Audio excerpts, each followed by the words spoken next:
Larry Summers, former economic advisor to President Obama, supposedly an economist who should have at least a modicum of progressive values in his veins. Of course, that has never been true. I mean, he doesn't support. I mean, I want you guys to understand what this guy just said with regards to Powell. First of all, he accuses the government, meaning the Biden government, of overstimulating the economy, right? That's number one. So in other words, he's blaming inflation on the government having overstimulated the economy in addition to, of course, to COVID and supply chain, all those issues, which we've already refuted that all of inflation, not some, all of inflation is caused by the greed of the corporatocracy, corporations, their ineptitude, their short-sightedness, and their inability to think logically. That is the reasons for our inflation. Again, remember, just-in-time inventory means that if there's a hurricane, if there's a pandemic, if there is a political unrest in a country where we're manufacturing, that would create issues. And therefore, in America, we should keep enough stockpiles to mitigate for a few months of that occurrence. Secondly, the fact that we are offshoring so much of our products lends itself that we should, in fact, over here have much larger inventories to mitigate for those eventualities, given that we don't even want to talk about climate change, etc., which means we're going to have more shipping lanes disruptions in the future. Again, short-sightedness, ineptitude, inability to think scientifically, that is on the hands of a business class that knows nothing about anything, but simply knows about moving money in such a manner that they can make a profit. Now we have Larry Summers that is trying to say, we are going to have to take money out of the economy. We're going to have to create a recession. In other words, we are going to have to zoom unemployment very high in order to control this inflation. I want you to listen to this, and then we'll take it on the other side. The inflation rate has slowed in the past month, but the Federal Reserve is concerned enough about it still being too high that Wednesday they announced the 7th interest rate hike this year, but only a half point this time, smaller increase than previously. But they are signaling there are more rate increases to come, raising fears that they could tip the economy into a recession. It will take substantially more evidence to give confidence that inflation is on a sustained downward path. I don't think anyone knows whether we're going to have a recession or not. And if we do, whether it's going to be a deep one or not. It's not knowable. Joining me now is Larry Summers. You had warned, we know early last year, you'd been warning about the fact that inflation, once it hits, is really hard to deal with. How long will it take to bring it down? Do you think they can bring it down, let's say by 2024 with these rate increases? I think the market is expecting, and I think the market is probably right, that inflation will come down from its current levels.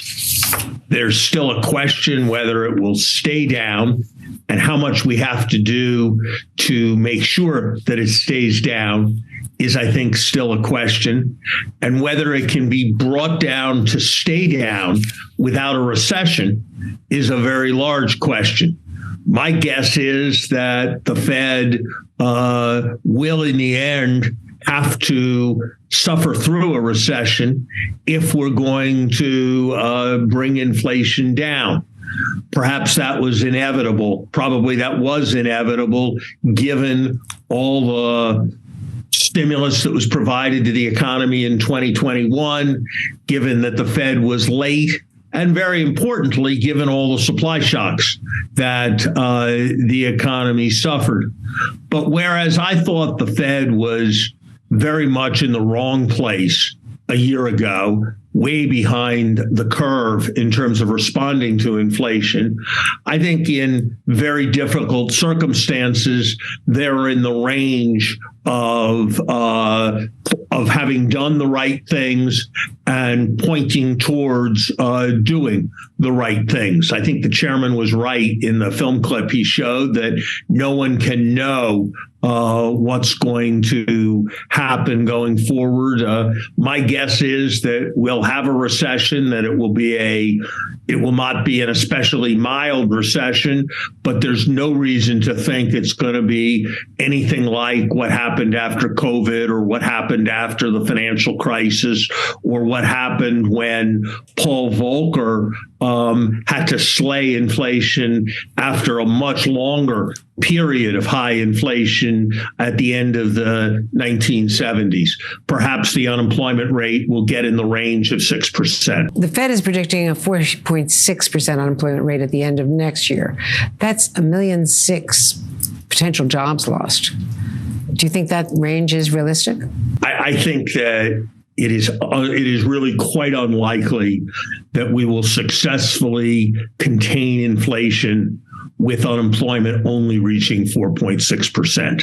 It's conceivable, but it would very much not be my expectation. It would be the optimistic end of the range of possibilities. I think it's much more likely that if we're doing enough to contain inflation, unemployment will rise more than that. I think it's very important to emphasize, Andrea, for your listeners, that we're not stopping inflation for the sake of stopping inflation. Right. We're stopping inflation for the sake of higher incomes for people in terms of purchasing power, and we're stopping inflation for the sake of avoiding worse recessions and worse economic instability down the road.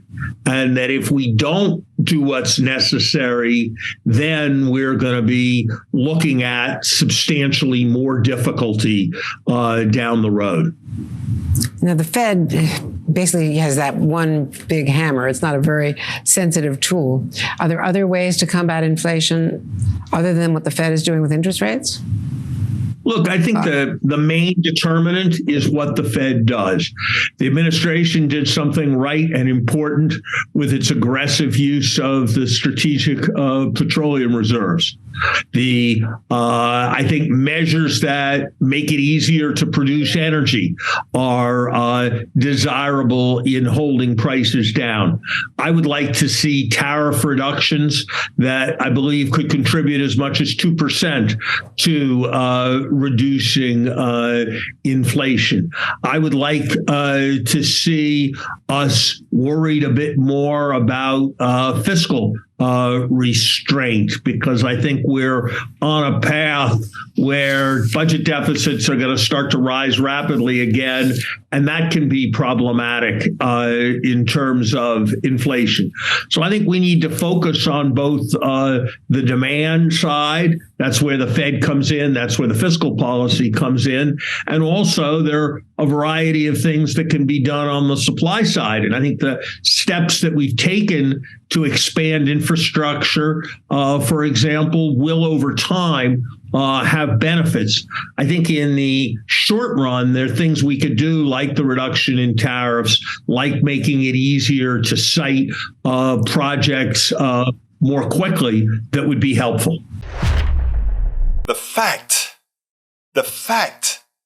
that we have to increase unemployment, the fact that we have to charge interest rate to pain the working class, because those people who pay interest rates are the ones who least can afford to do things in cash, the ones who least have liquid assets. So they must take out a mortgage. They must use credit cards. Rich people can just say, I guess if there's going to be interest rate, I'll pay cash. When interest rates fall down, I'll start using interest again, such that I can invest that money otherwise to make more money. I mean, it's amazing how we as the working class are asked to pay for all the failures of the corporate class. We as the working class continuously asked to pay for their failures. Again, these people that we revere, or many want to revere, as being the executives, the titans of finance, the people who run corporations, we like to think of them as deserving. They are not deserving. We are the ones that create innovation, and we don't make what they make. We're the ones that do all the work, and we don't make what they make. It is time for us to stop it. It is time for us to realize who created this, who works this economy. What they've done is they have rigged an economic system to benefit just a few. And until we understand that and elect politicians who understand that, nothing will change. It is time for a change. We spend a lot of time deconstructing the news, trying to parse it into a form that everybody can understand. We try to find those little nitpicks where it flies above the fray, etc. If you really like these videos that we do, I want to ask a big favor. Please go ahead. Number one, subscribe to our channel. And number two, please join if you can. Thank you so kindly for watching. Keep watching. Please remember to share. We must populate the entire internet with our progressive message, a message that we know is what most Americans say that they want. So help us, please join.